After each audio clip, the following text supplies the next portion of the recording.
Are you new to Dimensional Coalescence? Do you get curb stomped by high-level killers? Well, worry no more. This video will go over a brief guide of the game to help you improve your gameplay. Now, what is Dimensional Coalescence about? It is a Roblox asymmetrical game where survivors must run away from killers. Now, what makes Dimensional Coalescence unique from, let's say, Forsaken or Outcome Memories? It features characters and killers not just from one genre, where Forsaken stuck with Roblox characters and myths. Dimensional Coalescence has characters from multiple genres. Some notable characters are Sonic, Bendy and Sans. Each survivor and killer has unique playstyles, having a wide range of preferences from stunners to support. There is a playstyle for everyone. These can get broken down into 3 categories: front court, middle court and back court. Front court characters are typically your stunners. They can survive by themselves if played well and need little team support. The front court characters are Boris, Manila and Cuphead. Each of these characters possess the ability to stun the killer in multiple ways. Middle court characters are more support-sided, but can still stun the killer in self-defense. They sometimes need their team to come and back them up if being chased. The middle court characters are Sonic, Eggman, Sans and Mugman. Each of these characters can stun the killer and support the team as well. Backcourt characters are usually only support-based, having no real way to stun the killer. They need their team to protect them, and should stay away from the killer at all costs. The backcourt characters are Monica, Sayori, Frisk, Cream and Bendy. These characters can only support the team, healing the team or supporting in other ways. In rounds, there is no stamina bar, meaning you can sprint indefinitely, which means you have to juggle your abilities and work with your team to stay alive. Each character should play their role: front court stun, back court support, and middle court's doing a bit of both. Some characters in each respective role should be played either defensively or offensively. Defensive characters are a lot better at protecting teammates and shouldn't go out of their way to stun the killer. A good example of a defensive character is Boris. Boris is a front court stunner. However, he is much better in letting the killer come to him rather than he going to the killer. Offensive characters are a lot better at stunning the killer than protecting the team. Cuphead is a good offensive front court stunner, able to get relatively easy stuns on the killer. Now, how do you find the character that works for you? Well, this is a question you must ask yourself.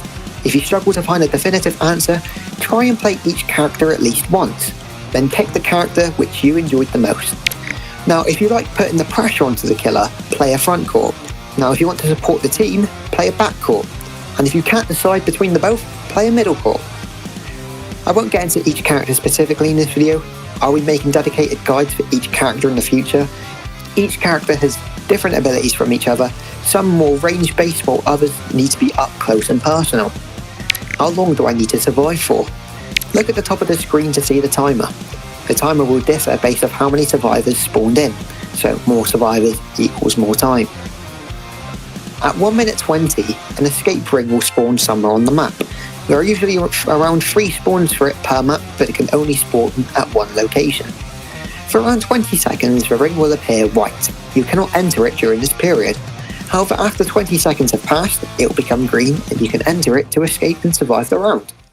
How do I learn maps and where do I go? There are 7 maps in the game currently, each with different hazards and objects, such as spikes or springs. Honestly, the best way to learn and traverse maps more effectively is to play them.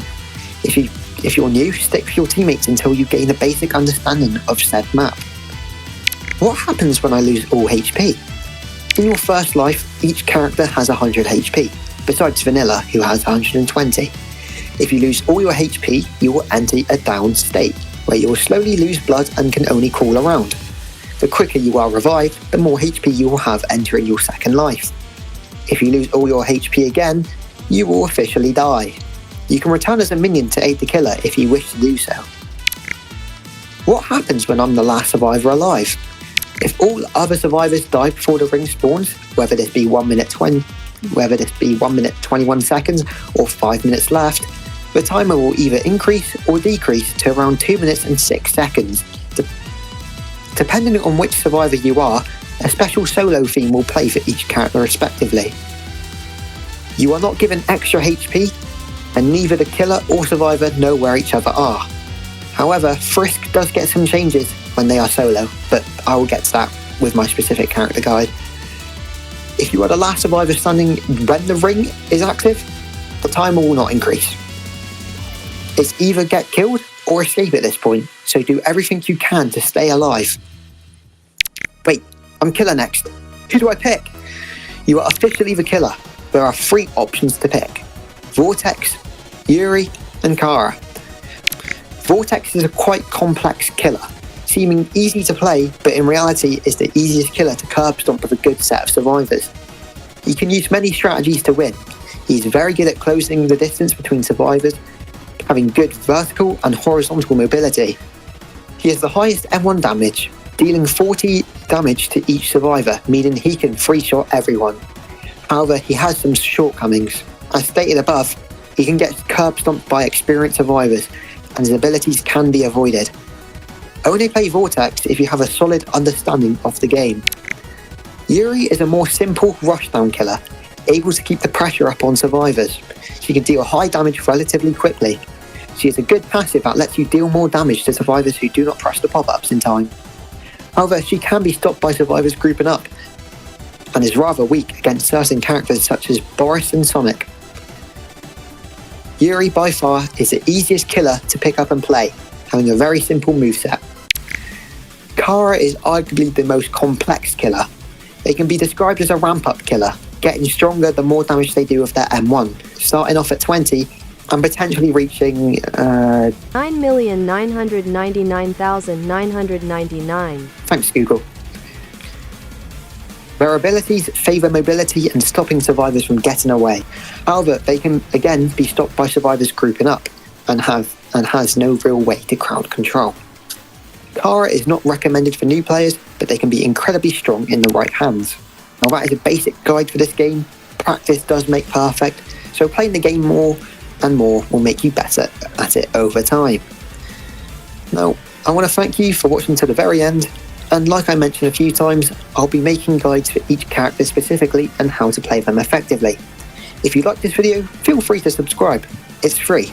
And, click the notification bell to get notified when I do my character guides. Anyway, thanks for watching, and have a good day or night.